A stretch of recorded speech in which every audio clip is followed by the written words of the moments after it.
The number A01 was printed in gold on my admission card, which was how I knew the trap had reset properly. Not because of thunder, not because of a mirror cracking, not because I woke in a coffin or heard some divine voice offering me revenge, but because a cheap plastic card lay on my pillow with the same smug little seat number that had once ruined my life.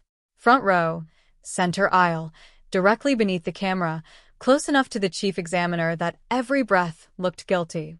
In my first life, I had been proud of that seat. I had thought front row meant honor, visibility, trust. My aunt had cried when she saw it. My classmates had whispered that the institute clearly favored me. Even Ophelia Voss, the golden girl of our year, had smiled with her lips pressed tight and said, "How lucky, Nessa." They put the cleanest candidates up front. By sunset that same day, every paper in row A had been confiscated, every candidate in that row had been marked under investigation, and my name had been dragged through the disciplinary chamber like a dirty mop. The official reason was irregular seating conduct and possible access to compromised material. The real reason was that Ophelia had needed my scholarship slot, my ranking, and my silence. She had not merely stolen my exam. She had used the front row as a stage, planted a whisper of scandal before the first bell, and watched me burn where everyone could see me. So when I opened my eyes in my old bedroom with the seat card glowing under the morning light, I did not scream. I laughed so quietly that the sound barely left my mouth, picked up the card between two fingers and whispered to it, "This time, you can have the honor."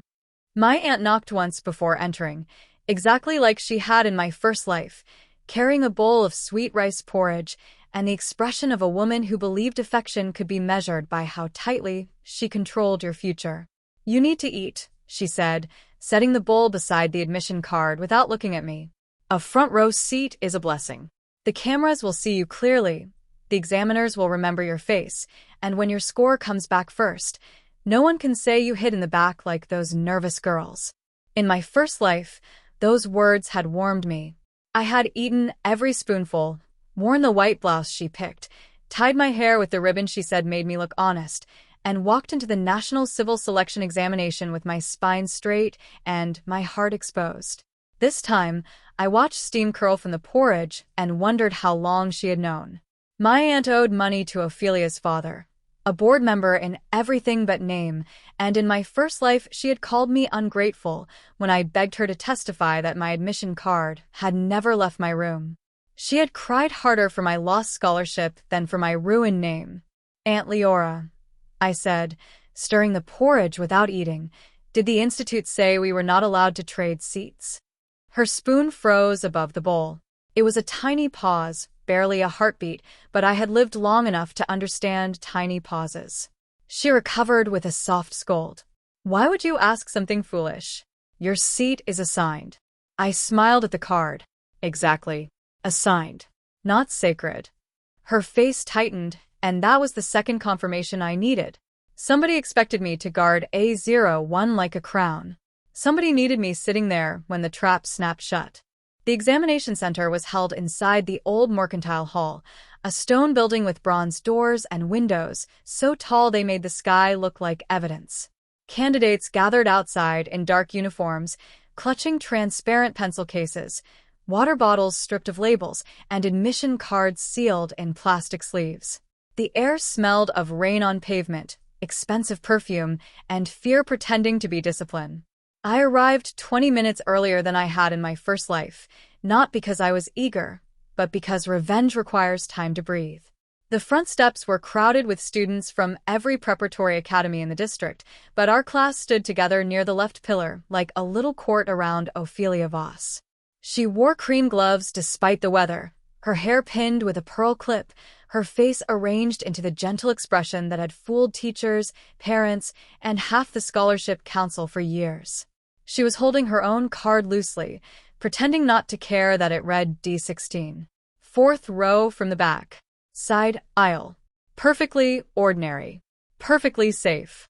Her eyes flicked to my sleeve the moment I approached, searching for the flash of gold on my seat card, and when she found it, the corners of her mouth softened with relief so delicate that nobody else would have noticed. "Nessa," she called, opening her arms as if we were friends instead of two girls standing on opposite sides of a grave only I remembered. You must be so nervous. Front row is such pressure. I looked at her gloves, at the right thumb where a faint line of graphite dust marked the seam, and said, "Pressure looks better on you." She blinked once. Around us, several classmates laughed, not understanding. Ophelia understood enough to tilt her head. "What do you mean?" I held up my card. "I mean I don't want it." The quiet that followed was better than applause. 40 students turned toward us, and for a moment the old world balanced on the edge of a new one. Ophelia's closest followers, Belen and Surrey, exchanged looks so quick they resembled sparks. My cousin Marin, who had copied Ophelia's notes for 3 years and called it friendship, actually gasped. "You don't want A01?" she said, as if I had announced I did not want oxygen. "Are you insane?" I shrugged and slid the card back into its sleeve. "I get nosebleeds near the front. Too much light. Too many eyes. I'll ask the registrar to move me if someone wants to trade." In my first life, I had never lied well. My face always betrayed me before my mouth finished forming the words. But death had improved my acting. Ophelia's eyes brightened, then dimmed as she remembered to look concerned. "Seat changes are frowned upon." "Frowned upon is not forbidden," I said. "And you always said the best candidates should not fear visibility." That did it. Pride is a hook sharper than greed when baited correctly. If I had offered her money, she would have refused in public. If I had begged, she would have stepped back and let me humiliate myself. But I offered her a symbol. Front row. Center camera. A place where the examiners would see her calm face, her neat handwriting, her borrowed genius. She lowered her lashes. "I would never take something assigned to you." "Then don't take it," I said sweetly, already turning toward the registration desk. "I'll give it to whoever is brave enough to sit there." Behind me, Belen whispered, "Ophelia, you should. Everyone knows you deserve front row anyway." And there it was, the first domino asking permission to fall. The registrar at Gate 2 was a thin woman named Miss Calder, and in my first life, she had avoided my eyes during the disciplinary hearing while insisting all seat changes were logged accurately. She had been wrong or paid or frightened. I still did not know which, and I no longer cared. This morning she sat behind a folding table with a tablet, a stack of red seals, and a thermos shaped like a cat. When I approached, she looked up sharply. "Candidate name?" "Nessa Arden," I said. "Assigned A01. Requesting voluntary seat release due to medical discomfort under direct lighting." Her brows rose. "Medical discomfort?" I handed her the printed note I had forged carefully at dawn, not a fake diagnosis, only a request for accommodation based on light sensitivity, signed by the campus nurse who had given me the same note in my first life, 3 weeks too late. In that life, after the investigation began, she had said, "If you had told us beforehand, we could have moved you." I had remembered those words while bleeding out behind the dormitory laundry room, because humiliation sometimes wounds deeper than knives.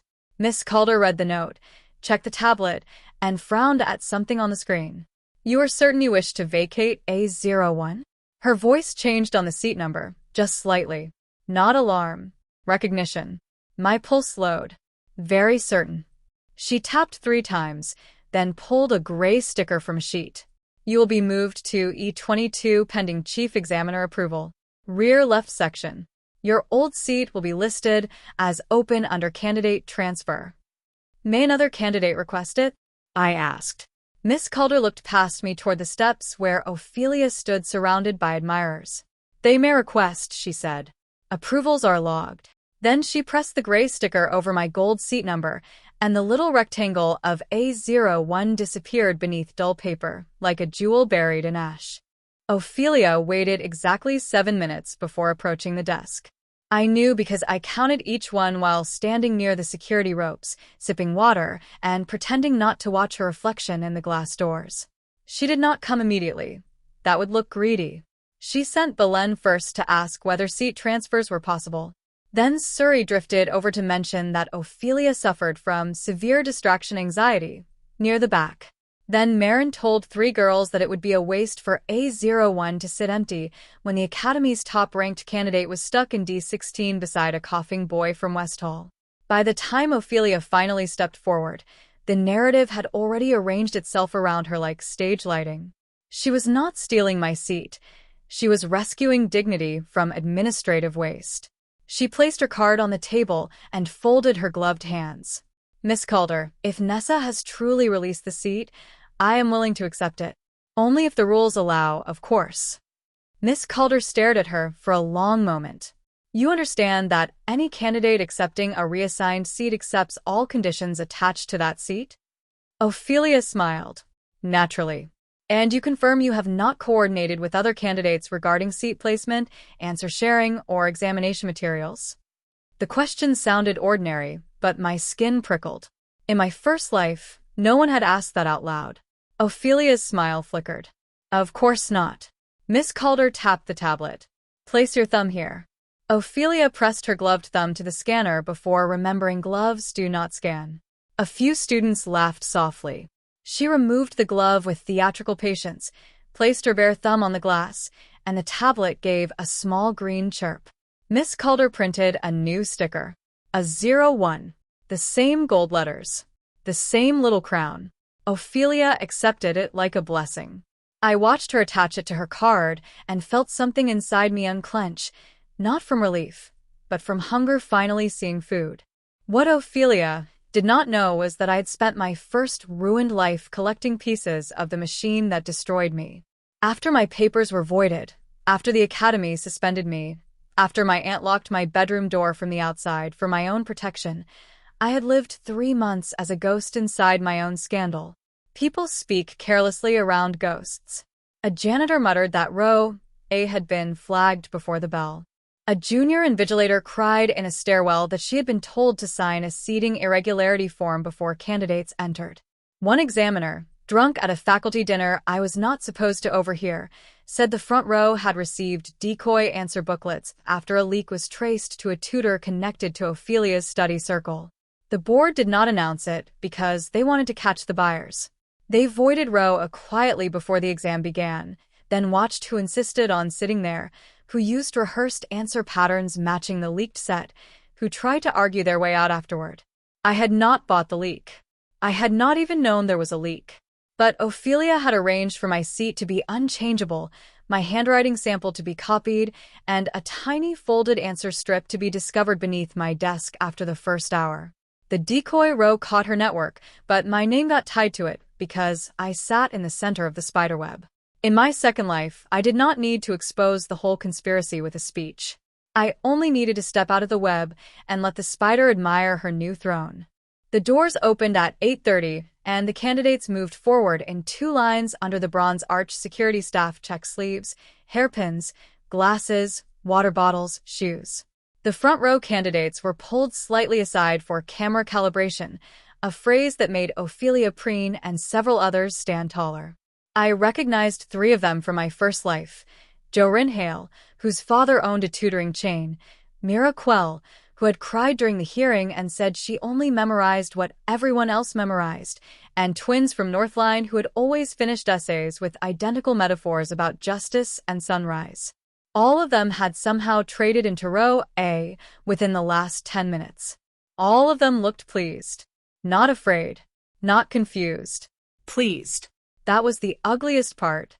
In my first life, I had believed row A was a random disaster, a net thrown too wide. But watching them gather now, each wearing the same fragile confidence, I understood the front row had always been bait. The leak buyers wanted visibility because the leaked answer guide told them visibility meant legitimacy. Sit front row, write boldly, finish early, perform innocence. Ophelia's group had turned cheating into theater, and I had been their unwilling prop. When I walked past her toward E22, she caught my wrist. Her fingers were cool, her smile warmer than sunlight on glass. "Are you upset?" she asked softly. "You look pale." I looked at her hand on me until she released it. "I'm only worried about the view from the front." "Don't be," she whispered. "I was born for it." "I know," I said. "That's why I gave it to you." E22 was not glamorous. It sat near a pillar with chipped paint, behind a boy who smelled like mint gum and panic, beside a girl whose left shoe squeaked whenever she breathed too hard. The camera over our section was old, the desk surface scratched with initials, and the chief examiner looked miles away. I loved it immediately. A rear left seat gives a person anonymity, and anonymity, after public disgrace, feels almost luxurious. I placed my pencils in a straight line, checked the gray sticker on my admission card, and waited while the invigilators distributed sealed paper packets. The front row received theirs first. I watched the stack move from desk to desk like a row of white coffins. Ophelia touched her packet reverently before flattening her palm over the serial number. That gesture told me everything. In legitimate exams, nobody cares about the serial number before opening. Only someone expecting a specific set checks. Miss Calder stood near the side wall, tablet in hand, eyes moving without expression across row A. The chief examiner, Director Sable, walked to the podium and explained the rules in a voice polished by years of disappointing ambitious parents. No talking. No turning. No unauthorized materials. No appeal for candidates found in possession of compromised content. At that phrase, Ophelia did not flinch. Her followers did not flinch. They had practiced not flinching, which was almost funny. When the opening bell rang, the hall exhaled. Papers opened like wings. Pencils touched down. And in row A, 8 candidates began writing too quickly. The first pattern interruption came 11 minutes later, when the lights flickered twice and every camera in the hall rotated. Most students paused, startled by the soft mechanical whir overhead. Ophelia did not. She kept writing, her pencil moving in long, confident strokes, exactly as she had in my first life, when I sat beside the sound of my own future being stolen. That was when I knew the decoy paper was the same. The leaked guide must have told them the essay would ask whether public trust can survive private corruption, because Ophelia's first paragraph formed almost without hesitation. I could not read it from E22, but I knew the rhythm, the head tilt, the pause after each sentence. She was not thinking. She was pouring. Around her, Jorin, Mira, and the Northline twins wrote with the same unnatural speed. The rest of the hall struggled honestly, brows furrowed, pencils hovering, pages turning slowly. I forced myself to focus on my own paper. Mine was different. Not completely, but enough. The Real set asked about administrative legitimacy during emergency governance, a question related to the leaked one but twisted at the spine. Anyone relying on the decoy answer would sound brilliant for 6 sentences and then wrong in a way only an examiner could love.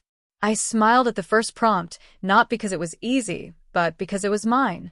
For the first time across 2 lives, I answered an examination without trying to survive somebody else's trap. I wrote slowly. I crossed out 1 sentence. I built an argument that belonged to my hand, my mind, my name. In front of me, the mint gum boy whispered, "Oh no," then caught himself and kept writing. I almost laughed. Honest panic, I had forgotten, is one of the cleanest sounds in the world. At 30 minutes, Director Sable lifted a sealed red folder from beneath the podium.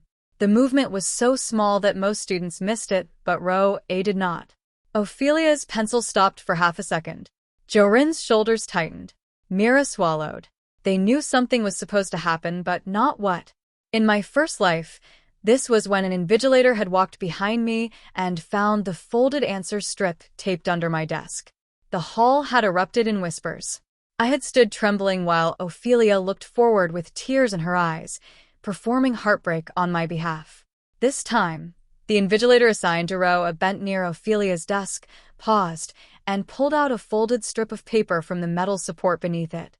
The same location, the same pale paper, the same little theater. But the candidate above it was no longer me. Ophelia turned slowly, her expression first confused, then wounded, then offended. "That is not mine," she said clearly. "Perfect volume. Perfect innocence." Director Sable did not respond. The invigilator placed the strip into a transparent evidence sleeve and continued down the row. Under Jorin's desk, another strip. Under Myra's, another. Beneath both twins' desks, 2 more. Each discovery made the hall colder. The honest candidates stopped writing, then were ordered to continue. My own hand shook once, but not from fear. From memory. I remembered being the only one asked to stand. I remembered saying, "Please check the others," while no one moved. Now the evidence bloomed across the entire front row like poisonous flowers, and Director Sable simply watched with the calm of a man who had known the garden was planted. Ophelia tried to save herself by doing what had always worked. She made herself look smaller. Her shoulders dipped, her eyes filled, and her voice turned thin enough to cut sympathy from stone. "Director, someone is framing us. This is clearly targeting Row A." That was clever. Not me. Not her. Row A. She understood immediately that individual denial would fail if evidence appeared under every desk, so she reached for collective victimhood. Several students murmured. Even in crisis, people want the prettiest explanation, and Ophelia had spent years making herself the prettiest thing in any room. Director Sable opened the red folder. "Candidates will continue writing unless personally addressed." His gaze did not leave Row A. "The front row has been under preliminary integrity review since 6:40 this morning due to documented attempts to obtain compromised materials and coordinate seat transfers." The hall went so silent that I could hear rain ticking against the high windows. Ophelia's tears halted mid-performance. "Preliminary," she repeated. "Then why were we allowed to sit here?" Director Sable's mouth did not move into anything as warm as a smile, but something colder passed through his face. "Because accepting reassignment to a restricted seat after confirming no coordination is part of the review." One of the Northline twins made a strangled sound. Jorin whispered a curse. Mira began crying for real, which looked nothing like Ophelia's tears. And me? I kept my eyes on my paper, because revenge is most dangerous when it tempts you to admire it before it finishes working. The second interruption arrived not from the front, but from the rear doors. 3 officials entered in dark gray coats, carrying tablets and sealed envelopes. The candidates closest to them stiffened, afraid the whole exam was being cancelled. It was not. That was the beauty of the board's method. Honest candidates would continue. Compromised candidates would remain visible. The officials split silently, one moving to the camera console, one to the front row, one to Miss Calder. Director Sable announced a 5-minute administrative pause for Row A only. Everyone else was ordered to keep writing. That single instruction did more damage than a public arrest could have.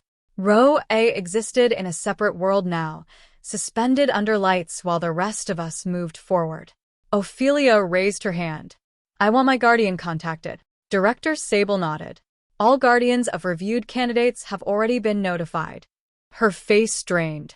In my first life, her father had arrived after the exam, furious and polished, demanding discretion while my aunt apologized to him for the embarrassment I had caused. This time, he must have received the message before his daughter could control the story.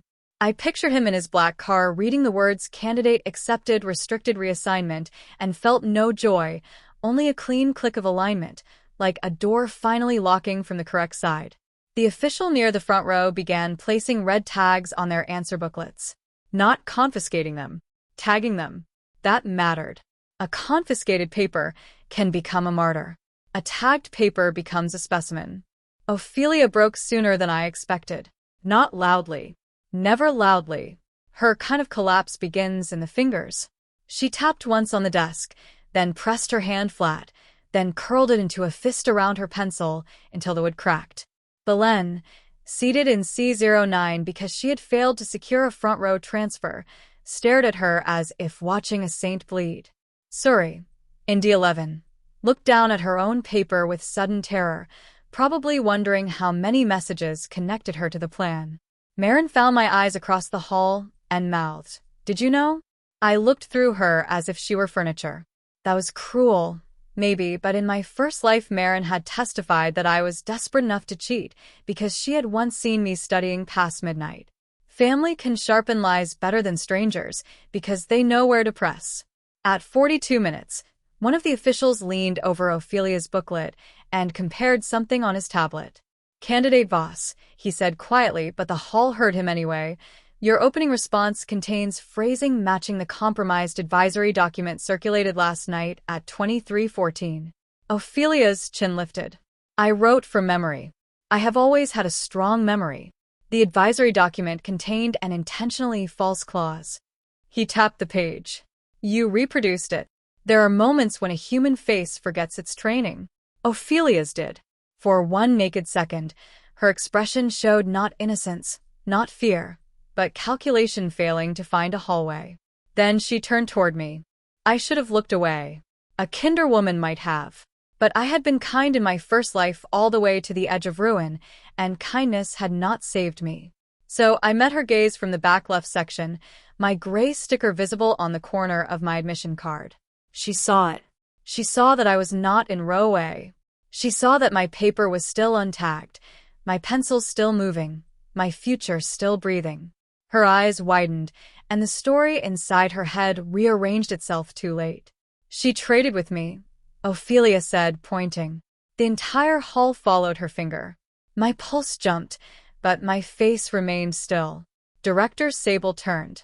Candidate Arden requested accommodation through proper procedure at 7:52. Candidate Voss requested restricted reassignment at 8:04 and affirmed no coordination. Ophelia stood so quickly, her chair scraped. She set me up. The accusation rang beautifully because it was partly true, and partial truth often sounds more convincing than full lies. I placed my pencil down only after finishing my sentence. I released a seat I did not want, I said. You requested it. You knew. Knew what? I asked. It was a dangerous question because she could not answer without admitting the premise. Knew the row was compromised? Knew the leaked guide was false? New answer strips had been planted under desks. Her mouth opened, then closed. Director Sable spoke before she recovered. Candidate Voss, sit down. Continued disruption will be recorded. She sat, but her crown had slipped. Everyone had seen it. Not the scandal, not the evidence, not the red tags. They had seen the Golden Girl accuse me of knowing a secret she herself should not have known existed. The exam continued for another hour, though time inside that hall lost its ordinary shape. Row A wrote under red tags, some frantically, some barely at all.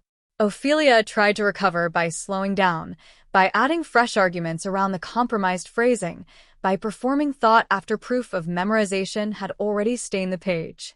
Joran asked for extra paper and was denied pending review. Mira cried into her sleeve until an invigilator placed tissues beside her without touching her desk.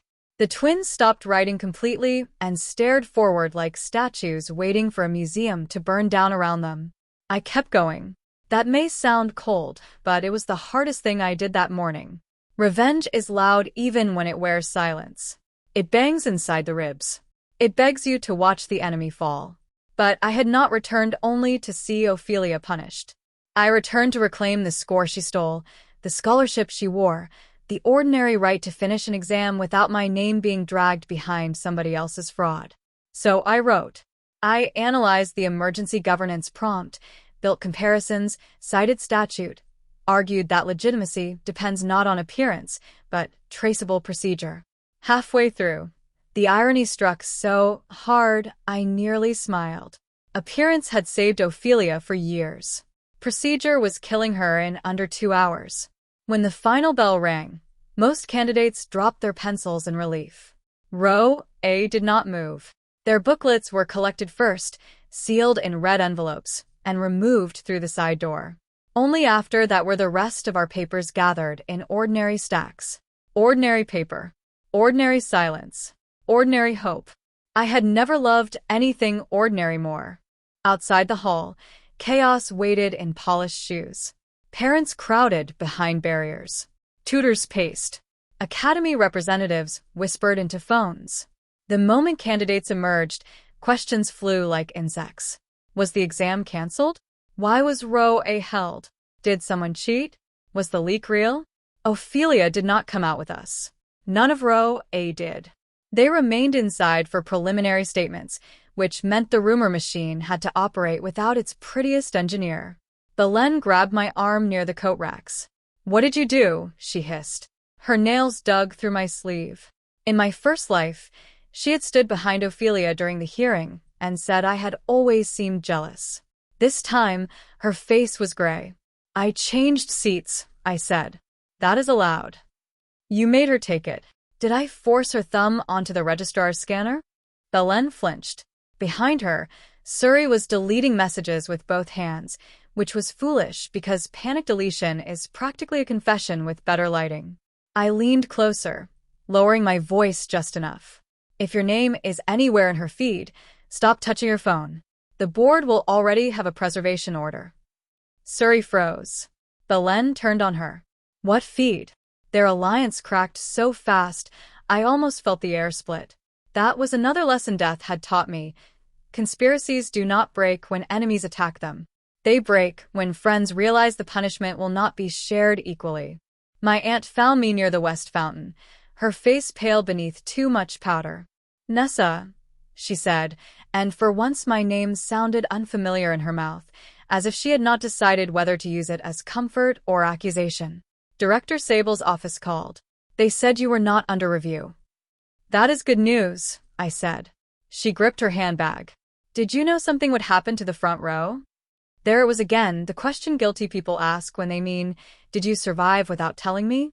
I looked at her carefully. She had aged in the last 2 hours. Or maybe I had finally stopped seeing her through the soft blur of wanting family. I knew I did not want to sit where everyone was watching. Ophelia's father will be furious. With me? With everyone, she whispered. This could damage the academy, the scholarship council, your chances if they think you are involved in any way. I laughed once, not kindly. My paper is clean. My transfer is logged. My accommodation note is filed. My thumbprint is on E22. Procedure protects people who use it before they are desperate. She stared at me because those were not words the old Nessa would have said. The old Nessa apologized before opening doors. The old Nessa believed adults were embarrassed when they failed children, not relieved when children blamed themselves. Did someone tell you to keep me in A01? I asked. Her eyes filled instantly, which was answer enough. I was trying to help. No, I said. You were trying to stay safe beside whoever scared you more. That hurt her. I was glad, then sorry, then glad again. Healing, I was learning, is not always gentle. By evening, the Institute released a statement, so dry it could have powdered bone. 8 candidates in row A had been placed under formal investigation for coordinated access to compromised advisory material, improper seat transfer requests, and possession of unauthorized written aids. Their papers had been voided before scoring. The phrase before scoring spread across student forums faster than any rumor I had ever seen. It meant they had not failed. They had become nothing. No rank, no appeal score, no provisional standing. A void is not a low mark. It is a hole where a future expected to stand. The statement did not name Ophelia, but names are rarely needed when everyone knows who wore the brightest dress to the fire. Screenshots surfaced within an hour. Belen's messages asking whether front visibility still mattered. Jorin's tutor confirming the first row version. Mira sending a photo of a paragraph from the advisory guide with heart emojis because she thought memorization was clever. Then, at 9:13 p.m., someone leaked a clip from the hall audio. Ophelia's voice sang, "You knew," followed by my question, "Knew what?" The clip became a blade. Her supporters tried to argue I had trapped her, but every defense cut her deeper. If there was no fraud, what had I known? If the row was innocent, why accuse me of setting her up? If the leaked material was irrelevant, why did 8 candidates reproduce its false clause? By midnight, the Golden Girl's name was no longer spoken like a blessing. It was typed with question marks, then with receipts, then with disgust. 3 days later, I was summoned to provide a witness statement. The disciplinary chamber looked smaller than I remembered. In my first life, it had seemed enormous. All dark wood and high-backed chairs and portraits of dead men who looked disappointed that I existed. This time, I noticed the scratch on the table, the loose thread on Director Sable's cuff, the fact that one committee member spilled tea on her notes and pretended not to. Fear enlarges rooms. Clarity shrinks them back to furniture. Ophelia sat across from me, without her pearl clip. Her father sat behind her with a lawyer whose briefcase looked more expensive than my aunt's apartment. She did not cry this time. She watched me with something colder than hatred, because hatred still admits the other person matters. This was disbelief. Girls like Ophelia do not believe consequences are real until they arrive wearing official badges. Director Sable asked me to confirm the sequence. I did. I requested accommodation. My seat was released. Ophelia requested reassignment. She affirmed no coordination. Evidence was found under the desks. Her answer matched the compromised advisory document. Her lawyer tried to suggest I had manipulated her through social pressure. Candidate Arden publicly implied the seat required bravery, he said. A provocative statement. I nodded. It did require bravery. The committee member with the tea stain looked up. Why? Because any candidate willing to sit in a seat they were not assigned, after confirming no coordination, should be brave enough to accept what that decision proves. Nobody smiled, but the lawyer stopped writing for a moment. Ophelia finally spoke when the committee asked whether she wished to respond. Her voice had lost its honey. She hated me, she said. Everyone knew she hated me. That was almost funny because in my first life, everyone knew I admired her. I had lent her notes, praised her speeches, defended her when others called her too perfect. I had mistaken envy for friendship because she wrapped it in compliments. Did I? I asked before the committee could stop me. Ophelia's eyes flashed. You gave me the seat because you knew it was marked. Then why did you want it? Because you made it look clean. There it was, not the whole truth, but enough truth to poison her own defense. Her father leaned forward sharply. The lawyer whispered her name. Ophelia realized too late, pressed her lips together, and looked down at her hands. Director Sable's pen moved once across the page. I did not need to say anything else. Sometimes the most satisfying revenge is not a speech. Sometimes it is watching a person argue so hard against your silence that they confess to the room on your behalf. The ruling came the following Friday. Ophelia Voss and the 7 other Row A candidates were voided, barred from retaking the National Civil Selection Examination for 3 years, removed from scholarship consideration, and referred to the Admissions Integrity Bureau for coordinated misconduct. 2 tutors lost their licenses. Miss Calder was cleared because every transfer had been logged, every warning question recorded, every thumbprint preserved. My aunt cried when she read the outcome. But this time she did not cry for me.